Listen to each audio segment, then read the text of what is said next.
첫 번째 가보죠. 차량문 꼭 잠그세요입니다. 자, 사방 가족께서 직접 제보해 주신 사건인데요. 영상 만나보시죠. 자, 가게 앞에 주차된 흰색 차량입니다. 한 남성이 지나가면서 슬쩍 보고는 그냥 가죠. 문제 없습니다. 자, 그런데 잠시 다시 돌아온 남성 또 차 속을 계속 뚫어져라 쳐다봅니다. 도대체 뭘 보고 있는 걸까요? 자, 잠시 후 차문을 열고 조수석에서 가방을 쏙 빼갑니다. 윗옷 안에 숨기고 빠르게 뛰어가네요. 자, 정말 순식간에 가방을 꺼내버렸는데 이게 어떻게 된 영문이죠? 네, 저게 지난 28일 오후 4시 40분쯤 대전 서구의 한 가게 앞에서 벌어진 절도 사건인데 제보자가 뭘 좀 사기 위해서 잠깐 가게 앞에 차를 세웠다고 합니다. 그런데 금방 다시 올 거라고 생각해서 차문을 안 잠갔던 거죠. 실제로 물건 금방 샀고요. 커피 한 잔 마시고 나왔습니다. 그런데 차에 와보니까 안에 가방이 사라졌던 거고요. 그 안에 가방이며 그 안에 있던 지갑 다 남편인 제보자가 선물해 준 거였고 현금도 있었다고 합니다. 일단 차 블랙박스에는 문 여닫히는 소리만 담겼습니다. 가게 CCTV를 확인해 보니까 웬 남성이 차 문 열고 가방 가져가는 저 장면이 찍혀 있었고요. 길 다른 쪽에 세워져 있던 트럭 블랙박스 차주에게 부탁해서 그 블랙박스를 좀 확인을 해봤습니다. 그랬더니 여기엔 절도범의 얼굴이 아주 선명하게 찍혀 있었다고 했습니다. 경찰에 신고한 상황이고요. 아마도 이 차량 사이드미러가 펼쳐져 있던 걸 보고 이 차문이 안 잠겨 있는 걸 알아챈 걸로 추정이 되는 상황입니다. 제보자는 다른 사람들도 경각심 가지고 차문 꼭 잠그고 다니시라고 더 이상 피해 발생하지 않았으면 하는 마음이라고 전했습니다. 자, 제보자분, 피해자분이 법사님입니다. 예? 당신 얼굴이 다 보인다고 하시더군요. 자, 빨리 자수하세요. 자, 다음 이어가죠. 길가에 내다버린 양심입니다. 자, 역시 사방가족께서 제보해 주신 자, 목격자의 눈에 띈 놀라운 장면 만나보시죠. 자, 조명 반짝반짝 목걸이를 찬 강아지 도로 위를 저렇게 홀로 뛰어다닙니다. 자, 저 뒤에 서 있는 견주의 차 운전석에 서서 저렇게 강아지를 보더니 자, 잠시 후에 문을 닫습니다. 뭔가 낌새를 느낀 강아지 막 이렇게 걸어가자 부릉하면서 출발하는 차. 자, 강아지는 울울울 하면서 쫓아가는데요. 그러든지 말든지 그냥 쭉 가버립니다. 세상에 반려견을 내다버리면서요. 그 와중에 또 남들 눈에 잘 띄라고 조명 목걸이를 채웠습니다. 저 나쁜 놈 저거. 응? 네. 저 정도면 이제 저 강아지 죽어도 할 수 없다. 뭐 이런 거죠. 사실 강아지를 저렇게 공원에다 버리면 교통사고도 날 수 있고 큰 뭐 개한테 물릴 수도 있고 진짜 여태까지 키워온 정이 있을 텐데 어떻게 저렇게 버리나. 이 일은 9월 29일에 밤 10시쯤에 대전에서 있던 일이고요. 이 제보자께서는 그 근처에 일이 있어서 차를 세워놓고 이렇게 저렇게 밖을 보고 있었는데 갑자기 강아지를 저 견주가 데리고 와서 맨 처음엔 산책하는 줄 알았대요. 예. 그런데 이제 나중에 보니까 뭐가 조금 이상하길래 그때부터 영상을 찍기 시작했는데 아니나 다를까 저 강아지 두고 견주가 저렇게 버리고 떠난 겁니다. 강아지는 주인이라고 끝까지 쫓아가고 막 사활을 다해서 쫓아가는데 냉정합니다. 진짜 참 답답합니다. 자, 다음 이어가죠. 초보의 선 넘은 좌회전입니다. 자, 사방 가족께서 제보해 주신 영상 만나보시죠. 자, 화면 왼쪽 좌회전 신호대기 중인 차. 그런데 뭔가 좀 이상해. 중앙선을 넘어서 역주행 아닌 역정차를 했습니다. 예. 자, 지금 맞은편 차들이 빵빵빵빵 경적을 울리는데요. 아하, 창문을 열고 한 소리 하는 저 차주. 자, 뭐라고 하죠? 자, 그제야 잘못된 걸 눈치챘는지 슬금슬금 오른쪽으로 가는데 저 교통 흐름 방해하는 것 좀 보세요. 자, 차량 뒷유리에 초보 운전이라고 적혀 있는데 도대체 면허를 어떻게 딴 걸까요? 초보 같습니다. 노란색 줄 뭡니까? 중앙선이죠. 중앙선을 지금 침범한 상황이에요. 본인이 지금 좌회전 하려고 한 것 같긴 한데 지금 보이는 블랙박스 차량이나 그 앞에 있는 차량 그 차선이 좌회전하고 직진할 수 있는 차량이죠. 예. 좀 더 많이 좌회전하고 싶었나요? 어쨌든 노란선을 지금 넘어갔고요. 난리가 났습니다. 큰 사고가 날 뻔했고요. 또 앞에 중앙선 침범이 됐기 때문에 사고가 나면 책임 다 져야 돼요, 사실은. 그런 상황인데 또 조금 뭐 이렇게 좀 욕설도 있었다 해요. 좀 제대로 운전해라 이런 얘기 했다고 하는데 어쨌든 간에 이제 신호가 좀 바뀌기 전에 제대로 위치로 가서 정상적으로 좌회전을 했다고 합니다. 좀 이후에는. 그렇군요. 알겠습니다. 자, 다음 영상 사진 만나보시죠. 자, 어느 날 새벽 출근 시간입니다. 지하철 안 한 남성 좌석을 침대 삼아 무려 4개의 좌석을 독차지. 그 와중에 신발은 고이 벗어놓고 발은 자, 임산부 배려석에 살포시 저렇게 얹어놨습니다. 자, 편안하게 꿀잠 쿨쿨. 자, 제보자 왈. 가장 큰 문제는 바로 스멜 구린내 발냄새였다는 거죠. 자, 백 변호사님. 아니죠. 자, 솔직히 일상 다반사인 장면입니다만 문제는 말씀드렸다시피 발냄새였던 겁니다. 발냄새만 없었어도 저런 사람들이 꼭 신발은 벗고 자요. 아니, 그러니까 뭐 지하철에서 저렇게 어떤 분들 뭐 만취해가지고 막 빈자리 많으면 저기다 이렇게 누워서 자는 사람들은 종종 봤는데 제가 봐도 역대 끝판왕인 것 같습니다. 그러니까 토요일 날 오전이에요. 지난 28일 오전에 이 제보자분은 이제 그 밤 근무를 마치고 새벽 이제 전철을 타고 이동하는 상황이었는데 을지로 삼가역이었습니다. 지금 보시는 것처럼 신발을 벗어놓네요. 저 신발을 고이 벗어놓고 그 발도 임산부 배려석 쪽에 저렇게 딱 놓고 그냥 누워 있었는데 좀 이런 시간이긴 했지만 아무리 토요일 날 아침이라고 하더라도 주말에도 출근하는 분들도 있고요. 뭐 등산이나 이런 데 가는 분들도 좀 있는데 근데 문제는 저 누워있는 모습도 너무 불쾌한데 그 엄청난 스멜이 저 칸을 꽉 채워서 아이고야. 모든 분들이 굉장히 괴로워했다고 합니다. 제보자는 이런 민폐, 뭐 사실 저희 사건 반장에서도 많이 보여드리는데 그래도 여전히 저런 사람들이 자기 갈 길 가는 걸 보면 여전히 한숨이 나온다라는 그런 얘기를 해주셨습니다. 그렇군요. 자, 다음 또 이어갈게요. 보여주시죠. 주차장 놔두고 왜입니다. 자, 어느 바닷가에서 목격된 황당한 장면 사진으로 만나보시죠. 자, 물이 잔뜩 차오른 부둣가 운전 미숙일까요? 아니면 수륙 양용 자동차일까요? 알고 보니 잠시 부둣가에 주차했다가 밀물대가 겹쳐 바닷물에 저렇게 차가 잠기고 만 겁니다. 자, 목격자에 따르면 차에 연락처도 없어가지고 차는 그야말로 바다에 둥둥둥둥둥 결국 해경이 출동해서 견인차를 연결해서 육지로 끌어냈다고 하는데 차가 바다에 자, 일단 어떻게 인명피해는 없었나요? 저 차 안에는 사람이 없었습니다. 그러니까 저 차량은 누군가가 타서 저렇게 인위적으로 들어간 게 아니고 주차를 해놓은 차량에 밀물이 들어오면서 저렇게 떠내려가게 된 그런 상황이 됐었는데, 그러니까 이것도 역시 지난 토요일 한 온라인 커뮤니티에 게시된 차량 침수 피해 사고인데요. 오늘따라 왜 이렇게 더듬으세요? 그러니까 오랜만에 와서 그래요. 오랜만에 와서. 아직 좀 시차가 좀 안 맞. 그러니까. 아유, 오후 진짜. 2시쯤이었는데 이제 평소에는 썰물 때를 괜찮다가 밀물 때는 물이 싹 들어오잖아요. 근데 저기에다가 주차를 해놓고 물이 들어오니까 이제 인근에 있는 주민들이나 목격자들이 큰일 났다. 저 차주한테 빨리 연락해야겠다고 가보니까 차 앞에 연락처도 전혀 없었습니다. 아하. 그러니까 어떻게 해결할 수 있는 방법이 없었죠.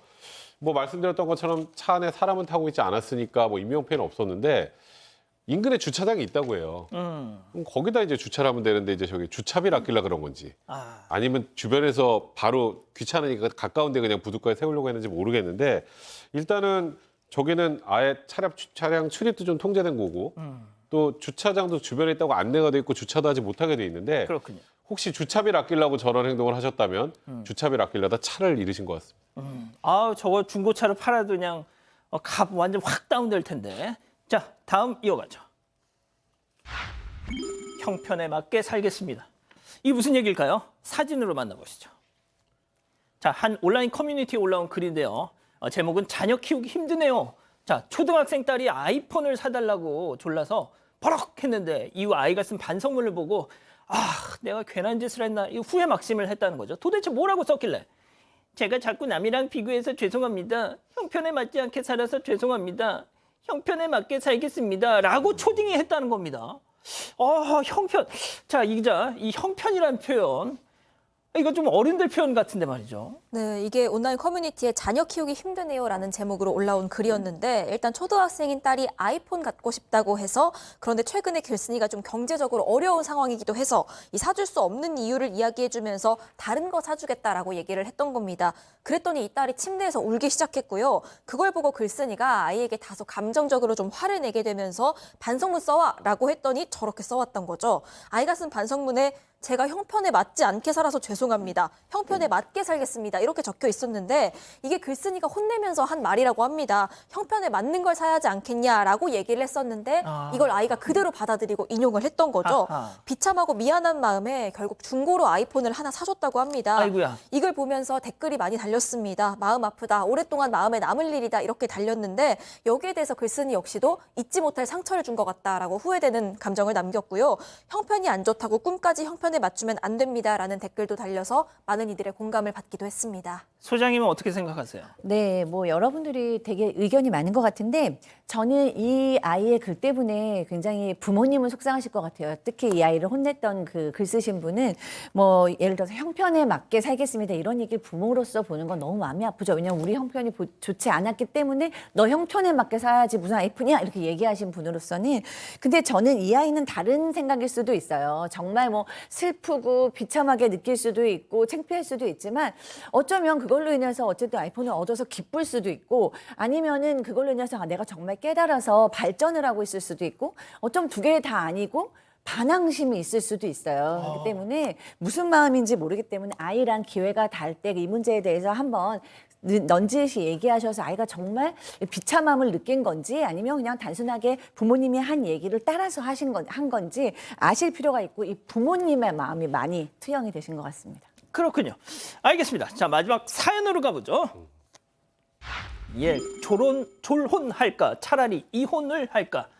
자, 사방 가족께서 우리 가족 여러분들의 집단 지성의 판단을 받아보고 싶으시다면서 전해주셨네요. 네, 결혼 30년 차 아내의 사연인데요. 남편이 그동안 수시로 바람을 피웠다고 합니다. 헤어지긴 헤어질 건데 이혼이 낫겠냐, 그냥 졸혼이 낫겠냐 이런 고민을 하고 계십니다.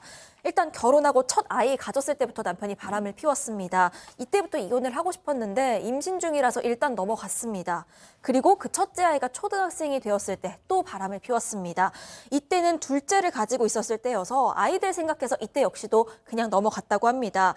또 그 당시에 그 혼인빙자 간음죄가 폐지 전일 때라서 남편이 구속까지 됐었는데 그것 때문에 아내는 그 상간녀랑 합의하려고 백방으로 뛰어다녔다고 하고요. 그 스트레스 때문에 임신 중일 때 쓰러지기까지 했다고 합니다.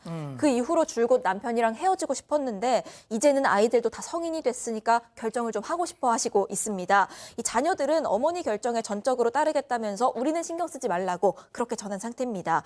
일단 남편이랑 별다른 소통도 안 한 지 벌써 몇 달째인데 헤어짐을 먼저 말 꺼내기도 싫은 상태라서 그래도 깔끔하게 이혼을 하는 게 나은지 아니면 이혼까지는 좀 피곤할 것 같으니까 혼인 관계는 유지하되 그냥 남처럼 살자 이렇게 선언하고 소위 말하는 졸혼을 하는 게 나을지 고민이 된다고 전하셨습니다. 그렇군요. 자, 들으신 것처럼 오늘 사연은 이혼이냐 졸혼이냐입니다. 남편과는 더는 함께 살고 싶지 않다는 건 분명한 겁니다.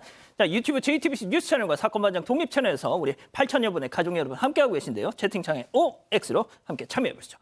자, 오늘은 사연자의 두 자로 준비했습니다. 먼저 이혼하자는 자. 야, 박상희 제발 좀 정신 차려. 박지훈 그 인간 지긋지긋하지도 않아. 졸혼. 아이고 말장난하고 있네. 법적으로는 그래봤자 엄연한 부부야. 위자료라도 그냥 확 뜯어가지고 인생 막판 여유롭게 좀 살아 이거사. 아니 애들도 응원한다는데 도대체 뭘 망설여. 너가 그렇게 우유부단하니까 여기까지 온 거야. 정신 차려. 당장 이혼해 동그라미. 그렇습니까? 아이 계속 들어보세요. 다음은 졸혼하자는 자아입니다. 야, 박상희 제발 극단적으로 좀 생각하지 마. 이혼이 중요한 게 아니라 박지훈 그 인간이랑 따로 사는 게 중요한 거 아니야. 배우 백일섭 씨 알지? 졸혼해서 지금 서로 싱글 라이프 잘 살잖아. 그리고 애들도 그래.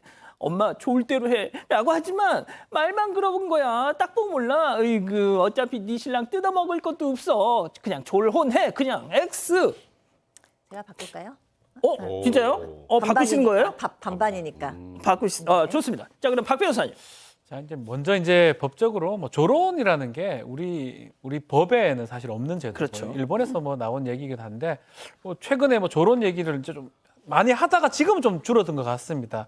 어쨌든 간에 이제 반성의 시간 그리고 아마 남편한테 좀 책임을 묻는 시간이 온 것 같아요.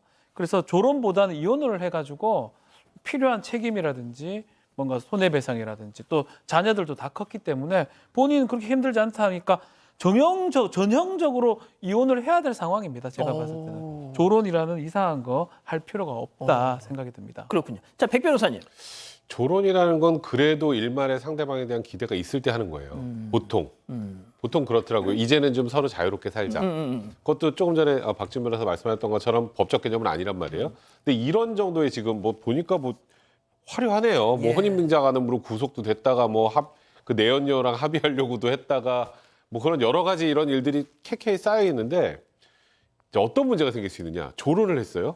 근데 이 제보자가 혹시 그 이후에 정말 좋은 사람을 만나게 됐습니다. 그럼 불륜이에요. 아이고야.